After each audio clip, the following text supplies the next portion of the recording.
আচ্ছা, আপনাদেরকে একটা ছবি দেখাই। এই ছবিটা দেখেন সবাই। দেখতে পাচ্ছেন না? এই ছবিটা কি? ছবিটা হচ্ছে একটা লঞ্চ বা জাহাজের মতো একটা বস্তু জীর্ণশীর্ণ। সেটা পড়ে আছে ফাঁকা মরুভূমি বা মাঠের মধ্যে। আর এই জাহাজের পাশে অনেকগুলো উট শুয়ে, শুয়ে বিশ্রাম নিচ্ছে। এই ছবিটা হচ্ছে এটা। ছবিটা কি?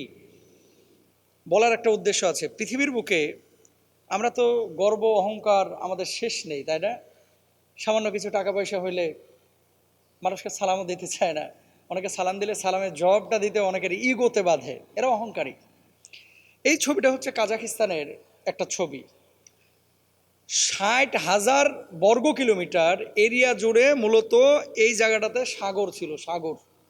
কালের পরিক্রমায় এই সাগর শুকিয়ে আজকে মরুভূমি হয়ে গেছে। ৬০,০০০ বর্গ কিলোমিটার। তাহলে এই জাহাজগুলো এখানে পড়ে আছে কেন? ওই যে যখন সাগর ছিল তখন এই জাহাজগুলো ওই সাগরে চলাচল করতো। এখন সাগর শুকায় গেছে, জাহাজগুলো কি করবে? জাহাজগুলো কালের পরিক্রমায় বছরের পরে বছর এখানে পড়ে আছে। সেই জাহাজের কিনারায় গিয়ে উটগুলো আশ্রয় নিয়েছে এবং বিশ্রাম নিচ্ছে। সেখানে এখন উট চড়ে, খামারিরা কাজ করে, রাখালরা এখানে উটকে লালিত পালিত করে। বলার একটা উদ্দেশ্য হচ্ছে, আচ্ছা, কক্সবাজার সমুদ্র সৈকতে আপনারা অনেকে গিয়েছেন তো, না? গিয়েছেন না অনেকে? অনেকে গিয়েছেন। কক্সবাজার সমুদ্র সৈকতের পাশে যখন আপনি দাঁড়ান, ওপারে তাকায় দেখেন তো মনে হয় যে আকাশ আর পানি মিলে গেছে। মানে এই যে জলরেখা, এই যে জলসীমা, এটা আপনি হেঁটেও যেতে পারবেন না, সাঁতরেও যেতে পারবেন না। ইভেন সাগরের এক কিনারা থেকে আরেক কিনারা, এটা আপনি অনেক সময় জাহাজেও কিন্তু যাওয়া সম্ভব না। কারণ কিছু জায়গা আছে খুব ভয়ঙ্কর। বারমুডা ট্রায়াঙ্গেল, সেখানে কোনো জাহাজ গেলে এটাকে ঢুকে নেয়, খায় ফেলায়, তাই না? মানে নিচে পড়ে যায়। তো সাগরের কিছু কিছু জোন আছে যেগুলো খুব আপনার ডেঞ্জারাস পয়েন্ট, এগুলোতে যাওয়াও যায় না।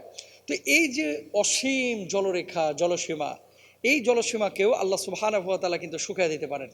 আজকে হয়তো আপনি কল্পনা করেন না যে এটা কিভাবে সম্ভব। এত পানি, ৬০,০০০ বর্গ কিলোমিটারের এই আয়তন, এটা কিভাবে শুকাতে পারে? আসলে সময়ের পরিক্রমায় আল্লাহ সুবহানাহু ওয়া তাআলা শুকিয়ে দিয়েছেন। এখান থেকে শিক্ষার বিষয়টা হলো, ৬০,০০০ বর্গ কিলোমিটার সাগর যদি শুকাতে পারে, আপনার আমার এই হাড্ডি, গোশত, এই চক্ষু, এই জিহ্বা, এগুলোও কিন্তু একদিন শুকায় যাবে ভাই। পেটের মধ্যে একটু খেয়াল করেন তো, এখানে যারা আপনারা বসে আছেন, এমন একজন মানুষ নাই যার পেটের মধ্যে এখন কিছু ময়লা আবর্জনা নাই।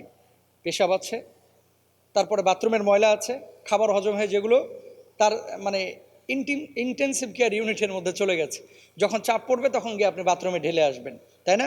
তো প্রত্যেকটা মানুষের পেটের মধ্যে কি আছে? নাপাকি কিছু আছে, পেশাব আছে।